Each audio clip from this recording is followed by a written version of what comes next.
Seja bem-vindo a um podcast aqui do ILL. Estou com meu grande amigo co-host Rodolfo e o Juliano, aí CEO da Oh My Bread e mais outras empresas. E a gente vai entrar aí numa conversa sobre libertarianismo, liberalismo, literatura, empreendedorismo, enfim. Tem muitas coisas aí para a gente conversar com o Juliano. Então, Rodolfo aí pode se apresentar. Depois...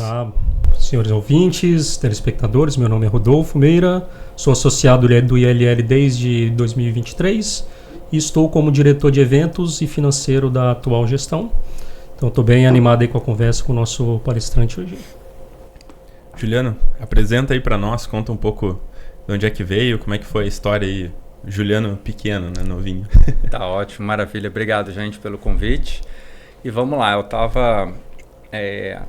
resumindo aqui em off para o pessoal, a minha trajetória, né, desde a infância, que se relaciona ao que hoje me interessa, né, nesse tema todo da liberdade.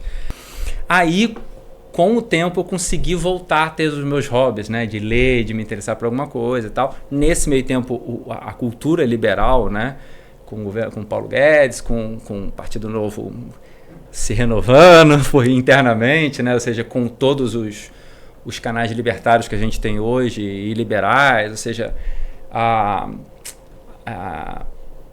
eu ia me nutrindo disso e ao mesmo tempo, e aí vai ser o tema principal que a gente pode tratar aqui depois, eu ia sentindo que faltava dentro dessa minha trajetória toda de interesse pela literatura antiga, etc., me faltava algo tanto no discurso quanto na literatura liberal e libertária, faltava algo que eu não sabia muito nomear, mas que não ia direto ao ponto, ou seja, não definia a raiz do problema do que a gente considera ser, ou seja, um Estado grande ou a mera existência de um Estado para a melhor arranjo social, digamos assim, né? Então, assim, lato sensu, eu me incomodava um pouco com o discurso que se fazia do liberalismo em geral, ou seja, algo por vezes muito infantilizado, ou seja, como se bastassem pessoas melhores fazendo um pouquinho melhor que a coisa se resolvia, né? Com a entrada dos libertários a coisa se radicalizou, porque o libertarianismo é uma proposta de radicalização no sentido de raiz, né? Não de violência, né? Mas no sentido de ir à raiz real dos problemas, né? E não tentar melhorar algo que está defeituoso e tentar melhorar no sintoma, mas ir na causa, né? Não é mitigar, é eliminar. É eliminar, exatamente, né? um problema. Exatamente. E aí foi isso, assim, ou seja, hoje eu estou escrevendo, vamos dizer, um livro, né? Eu não tenho pretensões editoriais, assim, digamos, né? Não tenho realmente vaidade nisso. Porém, eu sentia a necessidade de botar no papel algumas dicas daquilo que eu estava sentindo, até estruturar isso de forma a eu mesmo, porque é um tema muito vasto, né? A gente vai tratar de organização social, a gente trata de absolutamente tudo, desde a psicologia do indivíduo, seus conflitos próprios, né, inerentes à mente humana, até o arranjo de economia, sociedade, geografia, ou seja, referências de tempo, de história, de contrastes de ideologias, né? Conceitos éticos. Exatamente, de ética, moral, o que é cada uma dessas coisas e como se dá culturalmente, se há diferenças culturais ou não, o que dá para relativizar, o que não dá. Ou seja, é praticamente tudo, né? Até um pouco de ciência você coloca no meio disso. Então eu tinha, como eu disse, né, breves lapsos de percepção, até que eu fui juntando essas peças, né? E no fundo é uma profunda, ou seja, tanto o liberalismo, vamos pensar agora em termos de disciplina ou de inauguração de um modo de se pensar ao longo do tempo, é uma disciplina moderna, fruto do iluminismo, né? A tradição liberal. John Locke ali, Adam Smith ali na parte mais econômica. É uma racionalização, né? De conceitos, ou seja, a proposta moderna é afastar a autoridade do texto teológico, né, para trazer para a razão, ou seja, a metafísica pensando nos conceitos abstratos do ser humano, que é a justiça, que é a sociedade, ou seja, a metafísica deixa de ter autoridade do texto canônico, religioso, para se restringir à autoridade da razão, ou seja, da lógica, né? E o libertarianismo, ou seja, é uma filosofia que nasce dentro de uma proposta racional, mas que convive com um costume que hoje a gente poderia chamar de conservadorismo, né? Um modo cultural de se pensar que algumas coisas existem porque sempre existiram.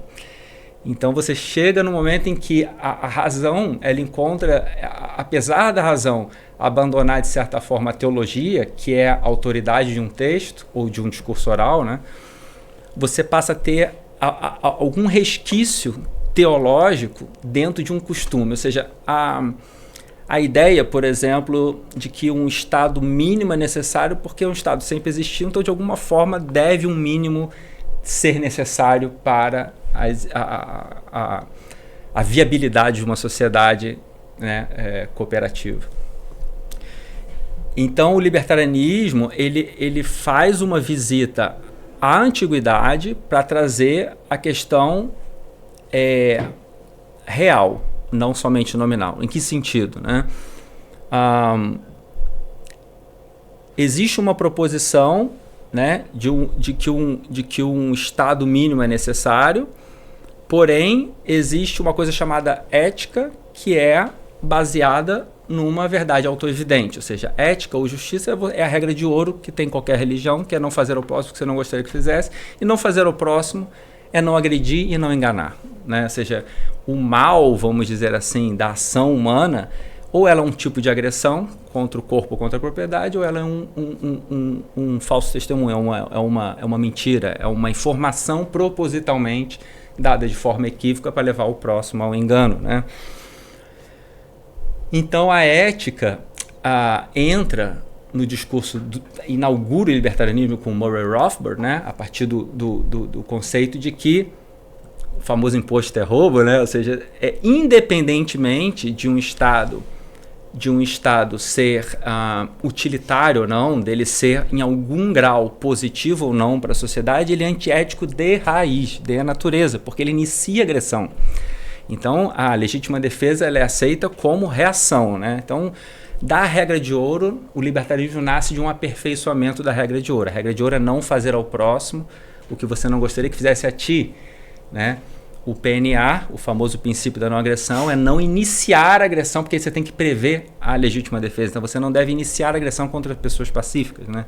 Então, digamos, é um ajuste para que o conceito esteja amarrado de todos os lados e quando você vai com o filho, no caso concreto, ele tenha a previsão da legítima defesa, né? Então, o libertarianismo é isso, né? E o que eu vim sentindo falta, e eu vou tentar fechar aqui para não ficar muito longo, né? O que eu vinha sentindo falta e o que eu... Primeiramente, né, quando eu li e relia, principalmente, a gente tem basicamente dois autores libertários, né? O Murray Rothbard e o Hans Hermann Hoppe, né, que aprofunda só algum conceito, mas basicamente corrobora Rothbard e aprofunda algumas coisas que não vêm assim a mudar substancialmente essa ideia da ética, né? Que é o que me incomodava antes, né, nesses dois autores. Primeiro, era uma necessidade que é totalmente compreensível para a época deles, né? Ou seja, o Rothbard morre nos anos 80 ainda, que era muito tempo refutando academicamente o que ele estava dizendo. Ou seja, ele dependia de uma universidade, então aquilo tudo se tornou muito datado, né? E da parte dos dois, um esforço muito grande em dizer como seria uma sociedade libertária, como seria isso, aquilo, como seria todos os temas de polêmicos hoje, né? Aborto, drogas, armas, assim. É muito interessante como exercício, mas muitas vezes parece que é mais uma teoria ciência política, né? Ou seja, parece assim, o Estado libertário seria assim, assim, assim, né? E não é a ideia. A ideia é você trazer uma percepção do tudo que ele não é, primeiramente. Você limpar o conceito do que ele não é, né? Então, o Estado ele não é ético, ou seja, ele é eticamente legitimado pela aceitação das pessoas. A maioria das pessoas aceita, é difícil você convencer alguém da ideia libertária. Então, ele é eticamente errado, né? Mas ele é moralmente viável, ou seja, ele é moralmente legitimado, a palavra é essa. Então, ele é antiético de natureza, porém é moralmente legitimado pela aceitação das pessoas. Ele tem um componente teórico errado, mas tem um componente prático, moral, né? E essa moral, eu não sei se vocês... existe ali só uma pincelada, né? Mas na ética de Aristóteles ele distingue ética de moral. São duas palavras, uma é ethos e outra é ethos. Um é longo e um é curto. Um é ética, justamente a teórica, e o outro é a prática, o costume. Geralmente é tudo por hábito, né? Então você tem o ethos e o hábito. Então isso ainda é um ranço, digamos, vou dizer assim, é ainda um apego teológico, digamos assim, ao costume, à tradição, né, que não tem justificativa racional. Isso é identificado por esses autores. Agora, o que eu vi, assim, eu gosto muito de ler e reler assim, as metáforas da literatura clássica, né? E para finalizar aqui, o que eu sentia falta. A gente vê isso em alguns lugares, né? Em Hoppe, principalmente, de que não só o Estado ele é um prestador de serviço, né? E um prestador de serviço sob monopólio não tem os incentivos para gerar melhor qualidade por menor preço, como você tem no livre mercado. Então não faz sentido utilitário. Porém, existe um outro aspecto muito interessante. Numa sociedade cooperativa, ou seja, a divisão do trabalho ela é intuitiva e natural. Num grupo pequeno, você tem pessoas que nascem com determinados dons e elas vão distribuir esses dons na sociedade. Você vai ter uma sociedade cooperativa. Então, em termos econômicos, né, porque economia nada mais é do que o uso da sua energia, né, recursos escassos, gestão de recursos escassos. O bem, a cooperação, ela tem um alto custo de implementação e um baixo custo de administração. Então, para você produzir algo e trocar, exige um alto custo energético. Mas para você manter, né, como é que você troca? Você tem que cultivar transparência e reputação. Aí você vai trocar cada vez mais na sociedade, né? O mal, ele não é substância, né? O mal ele só existe a partir do bem. Então é uma subtração de bem, né?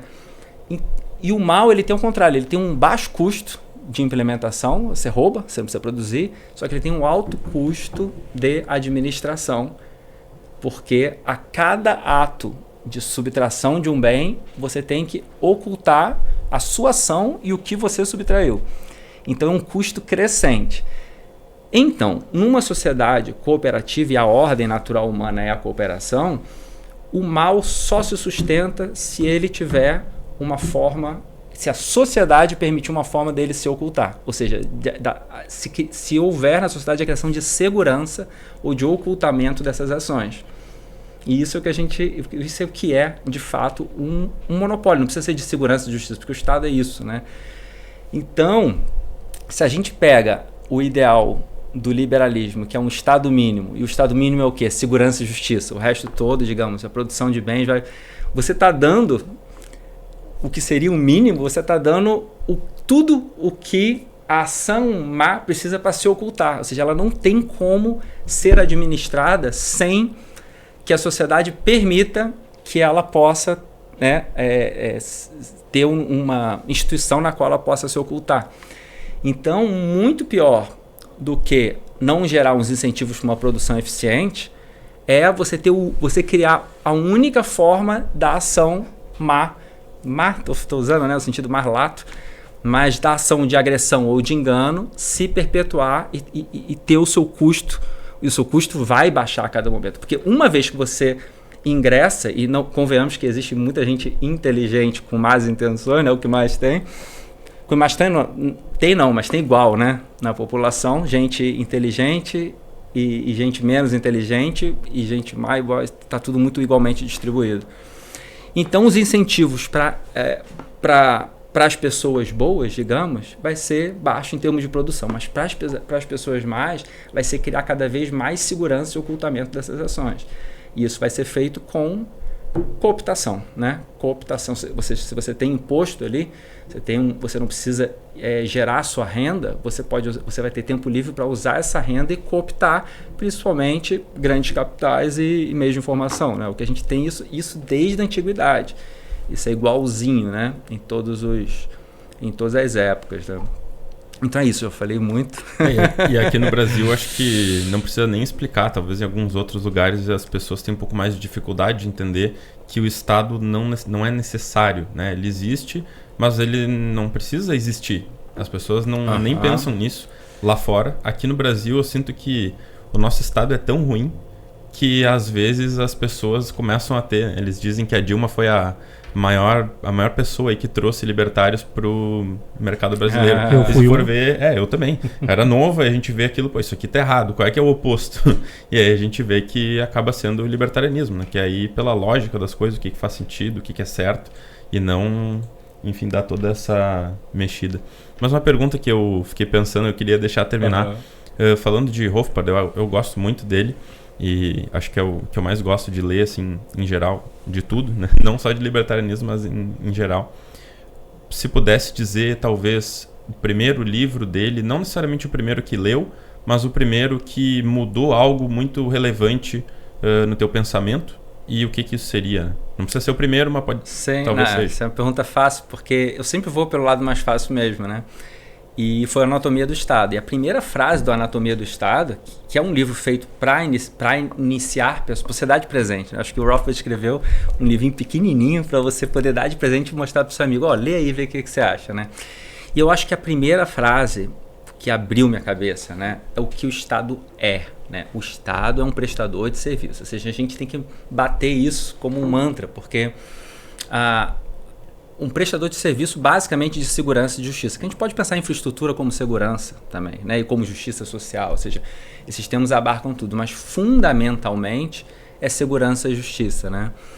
Então, isso me bateu muito forte, porque você imediatamente, digamos, julga o Estado a partir do que ele é, né? E quais são as leis que regem o que ele é. As leis que regem o que ele é transparência e reputação. Ou seja, se ele é um prestador de serviço, ele tem usuários, né? Qualquer usuário vai querer ter um controle direto sobre o seu prestador de serviços. Eu acho que hoje em dia, que a melhor anedota que a gente pode trazer para cativar as pessoas para essa ideia é a coisa do condomínio. Hoje em dia é comum você não ter mais um senhorzinho cuidando do condomínio, você tem empresas, né? Empresas de gestão, vamos botar aí, que fazem, de certa forma, segurança. Vamos pensar esse prédio aqui que a gente está, que é um prédio comercial, né? Normalmente tem uma empresa cuidando da segurança e se um vizinho começar a reclamar do outro de alguma coisa, vai ter ali uma arbitragem, né? Uma tentativa de conciliação, etc. Então a gente tem, digamos, segurança e justiça aqui. A gente gosta dessa empresa, está gostando, vamos supor que na renovação do contrato ela chegue para você e fala, vamos renovar, mas a partir de agora ele vai ser vitalício, eu reajusto quando eu quiser. A empresa te fala isso. Alguém assinaria um contrato desse, né? Ou seja, o que o Estado é se não isso, né? Uma empresa de segurança e de justiça, ou seja, prestador de serviços de segurança e justiça, que te fazem essa proposta, né? E a maioria das pessoas acha normalíssimo, você precisa ter isso mesmo, né? Que diferença tem no microcosmo para o macrocosmo, né? Se toda o que a gente chama de sociedade é um vetor resultante da ação de cada indivíduo, né? Então, o macro deveria refletir o micro, né? Então, assim, eu acho que para nossa comunicação cativar, eu acho que o Rothbard acertou aí. Ou seja, no momento que ele for fazer um livrinho sem teoria, sem refutação acadêmica, né? Ou seja, direto para comunicar no mínimo de palavras, ele acertou em cheio o início, né? O início da mensagem. Então, a gente tem que... Às vezes a gente fica muito...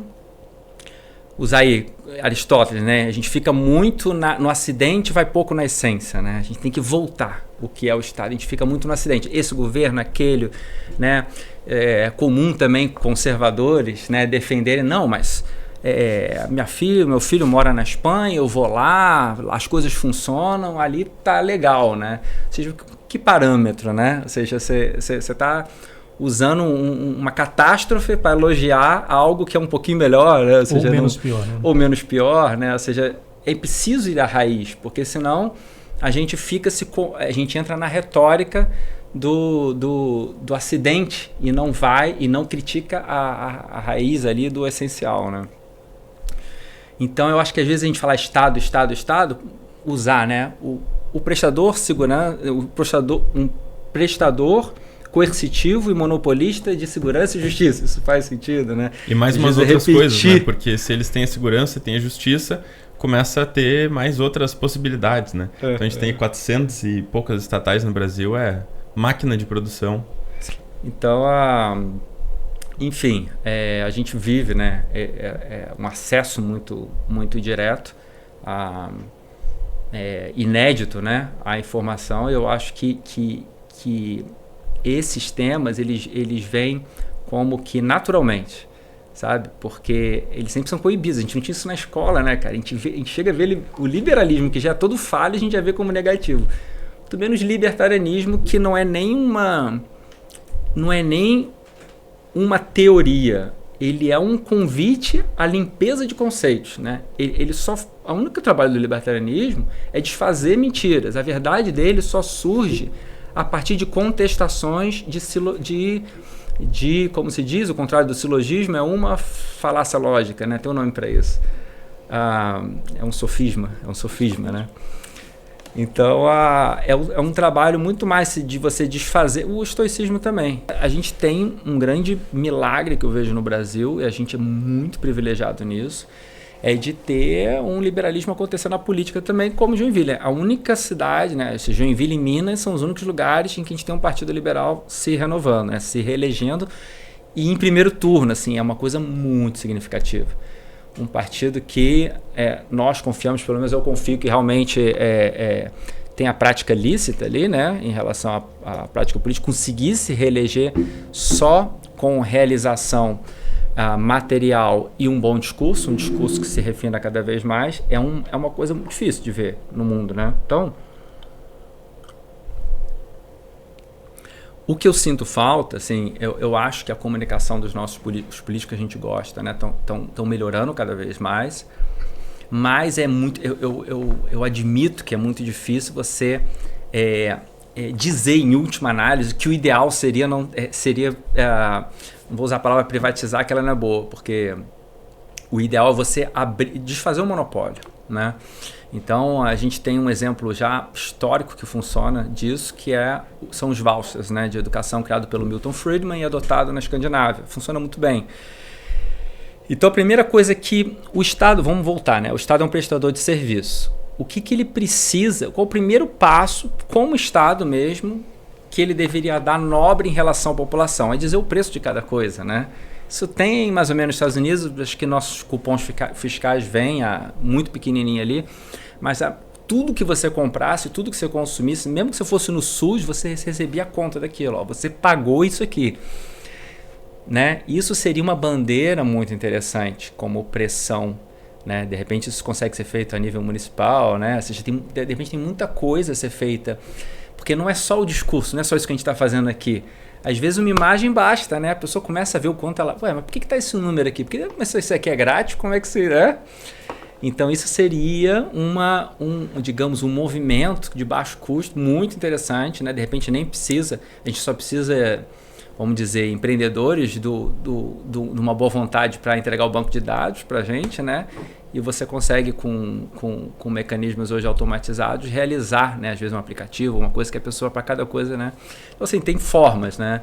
Então, a pessoa recebe um e-mail lá dizendo, teu filho esse mês foi X mil. Ela, tudo isso, isso aqui eu podia botar ele lá naquela escola lá, muito boa, e ele está numa escola ruim, né? Porque é gratuita, teoricamente. Exatamente. Mas, na verdade, é bem caro. Exatamente. Então, eu acho que tem isso. Uma coisa que eu estou achando muito legal aqui em Joinville que eu senti a falta, mostrar o quanto deixa-se de fazer coisas aqui por travas federais e estaduais. Isso eu acho fantástico. Olha, a gente só não está fazendo isso porque depende disso e daquilo, ou seja, praticamente, né, eu quero dar uma estudada em Joinville assim, em breve, assim, para entender realmente, né, ou seja, todos os esforços que estão sendo feitos, para até poder participar um pouco disso em termos de sugestão, né?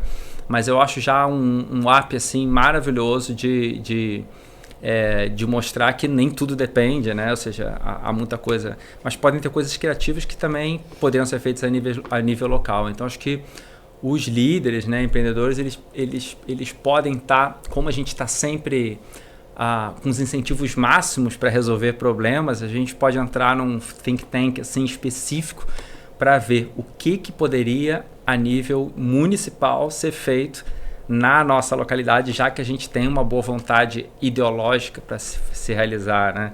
Isso seria legal pra caramba. Né? Então, assim, eu tô começando a pensar muito nisso a partir dessa... Agora, o ideal seria que a gente conseguisse comunicar sempre que o ideal era, ou seja, a melhor transição seria abrir o monopólio. Então, por exemplo, na minha área, eu tenho padaria. A gente recebe a principal fiscalização e vigilância sanitária. Então, vigilância sanitária, basicamente, ela vai ela te faz uma visita quando você inaugura a planta, né? E aí ela faz uma visita anual, depois ou sob denúncia, né? E geralmente você está ali esperando uma acusação, ou seja, sempre com um medo do agente público, né? Ou seja, se você é parado numa blitz, alguma coisa, sempre existe uma desconfiança de que aquele poder pode ser usado contra você. Ou seja, a expectativa é sempre inversa à expectativa de mercado. Então você entra numa loja, você espera ser bem atendido. A exceção é se você for mal atendido, né? Já a expectativa não vou usar Estado, tá? Vou usar de um serviço monopolista, coercitivo, porque pode ser monopólio natural, né? Mas coercitivo é de que você vai ser cobrado por algo que você não, né? Então, vamos supor, né? Se eu, como MyBread, recebo a vigilância sanitária e vamos primeiro passo, né? Eu recebi lá o quanto aquilo custou para mim. Esse cálculo era muito importante ter, o governo conseguir fazer, nem que fosse aproximado, ter uma banda, né? Aproximadamente tanto. E aí eu abro o mercado para aquilo e um segundo passo, uma lei de transição com tempos definidos, né?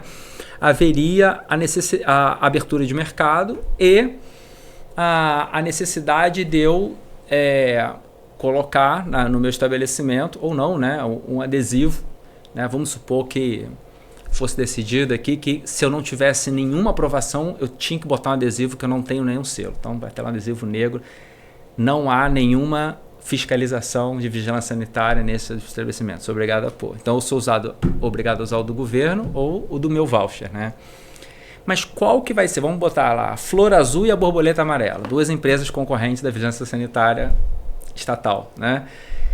Qual vai ser a abordagem delas comigo? Vamos botar que a Flor Azul ela é muito exigente, mais cara. E a Borboleta Amarela ela é mais baratinha e menos exigente. Então a Flor Azul ela vai chegar lá e falar, cara, a gente é mais caro, mas olha só, isso aqui vai durar muito mais. A abordagem vai ser de me indicar fornecedor, de resolver o meu problema. Então se ela vê coisa errada, ela não vai falar, tu vai tomar uma multa se não arrumar isso aqui em tanto tempo. Não! Ela fala, cara, como é que você usa isso aqui? Não pode, isso aqui dá mofo, tá aqui, ó, várias empresas e tal, dá para fazer em tantas vezes. Ela vai fazer um trabalho para mim, que eu tô contratando ela, né? Ela tem menos risco de falhar e mais um risco maior de não ser contratada, porque ela é mais cara. Então o mercado vai ajustando. A Borboleta Amarela é mais baratinha, mas ela não vai ficar me enchendo tanto saco com outras coisas. Mas se aparecer algum problema no meu produto, o dela vai ter maior risco de resultado, né, de produto. Então, assim, você abre o mercado, você recebe o voucher, eu posso escolher a Borboleta Amarela, que é o mesmo preço do governo, eu posso escolher, ou até mais barata que o governo, e escolher a Flor Azul, que é mais cara, eu vou queimar o voucher com uma, né? E aí, com o tempo, você não precisa fechar ou privatizar uma empresa, ela vai morrer por... E os funcionários que trabalham nela, se vê que a empresa está indo para o beleléu, eles já têm experiência naquela área. Eles vão apresentar currículo nessas empresas. Ou seja, tudo funciona de uma forma perfeita com abertura de mercado. E aí a comunicação é fundamental. Ou seja, os governos liberais conseguirem comunicar esse conceito e dar exemplos do tipo e fazer com áreas menos importantes, né, bem supérfluas, e a coisa ia acontecer até chegar em segurança, em justiça, em tribunal. Outra coisa que podia pegar na justiça também, até existe, né, direito privado comercial, mas você tirar, por exemplo, toda a parte comercial. Eu vou fazer um contrato B2B, né, entre empresas, eu faço diretamente com uma empresa especializada em direito comercial, né? Acho que até tem esse tipo de coisa, né, mas enfim. Eu acho que só em muito alto nível, talvez. Né? talvez, né? Em OMC, coisas assim. Eu acho Painéis. que a grande comunicação, acho que falou aqui, é exatamente a gente entender, né? A gente, no caso, entende porque a gente estuda, mas a pessoa comum entender. E às vezes é difícil de trazer, porque primeiro que a pessoa não tem interesse, segundo que ela acha que é bobagem, e terceiro, provavelmente acha que tu é meio louco, né? Você diz, não precisa de Estado. Como assim precisa de Estado? Óbvio que precisa de Estado. Parece uma coisa normal e natural, mas na verdade não é. Então, essas ideias de voucher eu acho muito interessantes. Principalmente eu vejo para a educação, é algo que deveria ser muito óbvio pela questão da importância da educação. Porque se a gente conseguisse arrumar a educação, o resto, pelo menos no longo prazo, consegue se auto-ajustar, né? Uhum. Também por ser muito óbvio, né? A educação, a gente sabe que a educação pública e privada, principalmente nos anos iniciais, ela é bem discrepante. Então, por exemplo, tendo essa questão do voucher e essa discrepância, eu acho que o resultado prático ele seria muito evidente, muito claro e muito rápido também. O problema é querer que o político queira que tenha as pessoas inteligentes, né? Que a pessoa inteligente vai votar num político que provavelmente é inteligente ou que parece ser inteligente, parece que é correto. O cara que não entende nada, ele com certeza vai cair no conto aí, né? No conto do INSS. Mas eu acho que de passinho em passinho, cara, eu falo coisas para pessoas hoje que eu me lembro de falar um tempo atrás, elas era totalmente fora da casinha, assim, não entrava de jeito nenhum. Hoje em dia já assimila, assim, né? E a gente tem tido pessoas mais agressivas, assim, agressivas no melhor dos sentidos, né? Mais radicais, indo direto ao ponto e com brincadeiras, né? Você pegar um Nicolas da vida, né? Quanto ele já avançou com a população comum através de uma linguagem que comunicou de fato, né? Eu acho que tem meios, cara. Tem meios, assim... Tem exemplos, né? Nós temos o Milei hoje, por exemplo. Tem o Milei, exatamente. O Milei, eu me lembro, eu tenho uma amiga, a minha irmã mora na Argentina há 20 anos, eu vou praticamente todo ano a Buenos Aires, né? E aí eu conheci uma amiga lá que é professora de literatura também, totalmente esquerda, né? E tava lá no Milei, tava na eleição ainda, não tinha ganhado o Milei, né? E aí a gente conversando de filosofia, de literatura, eu gosto muito da literatura, o meu mestrado é em literaturas hispânicas, então eu conheço muito a literatura de língua espanhola, eu dei 10 anos de aula de espanhol. Então a gente ali naquela coisa, e eu falei, eleição, hein? Pô, Milei e tal. Ela me olhou assim, ela achou que era brincadeira, né? Ela falou, mas como uma pessoa intelectual, refinada como você, pode gostar de um palhaço daquele? Eu falei pra ela, você já viu alguma entrevista com ele sobre economia, sobre o que ele quer fazer, uma entrevista séria? Ou seja, eu falei pra ela, essa coisa da serra elétrica, do palhaço, é um artifício de contato, de comunicação com a população. É claro que ele tem um passado roqueiro e tal, ele tem um pouco desse jeito, mas ele tem um lado igual ao nosso. Agora, você pegar um cara que tem não sei quantos livros de economia, você vê agora, entrevista em podcast, né? Ela falou, não, mas não vi nenhuma dessa, porque você vê TV aberta, né? Bota os podcasts no YouTube lá e vê a entrevista dele boa, né? Então, assim, hoje, ela tinha, muito honesta, assim, gosta muito de mim. Então, a gente continua conversando, ela continua reticente, mas, assim, o avanço que já houve, sabe? Assim, não se compara às primeiras conversas, ela não queria nem ouvir, sabe? Agora ela viu o resultado, né? Viu o resultado, exatamente. E, então, por esse podcast, é isso. Achei sensacional a conversa aqui. Juliana aí trouxe várias coisas que, com certeza, tenho certeza, todo mundo que está assistindo não sabia, com certeza. E acho que foi maravilhoso assim, conseguir juntar todo o estudo antigo, até com a teologia e com o libertarianismo, porque eu também vejo muito dessa forma, de que é algo natural, né? Se é natural para o ser humano, não precisa ser forçado, né? A própria ética a gente entende, não posso pegar aqui a xícara dele, é dele, então não vou roubar. Mas quando a gente vê o Estado, ele faz tudo ao contrário de tudo que a gente faz na nossa vida e a gente acha que é normal. Então, acho que tendo toda essa bagagem aí de várias frentes diferentes para atacar o mesmo assunto, acho que ajuda a dar um contexto muito bom assim para o libertarianismo. E também eu acho importante a gente ressaltar que, pensando há 15 anos atrás, quando que a gente estaria falando sobre isso no podcast? Nossa. 3 pessoas com um pensamento aí mais focado em liberdade. O próprio Instituto também tem esse viés, então eu particularmente fico bastante satisfeito da gente estar avançando. Eu vejo isso como um avanço, e citou diversos exemplos. Nós temos hoje, por exemplo, o próprio Milley, que é um case, que a gente vai ter o resultado daqui a um tempo. Nossa. Mas vejo com bastante alegria ter um exemplo como o Juliano, nós aqui, todos aqui, focados e em direção a uma sociedade um pouco mais livre. Maravilha, gente. Obrigadão. Muito obrigado aí pela participação. Foi excelente. Obrigado a vocês.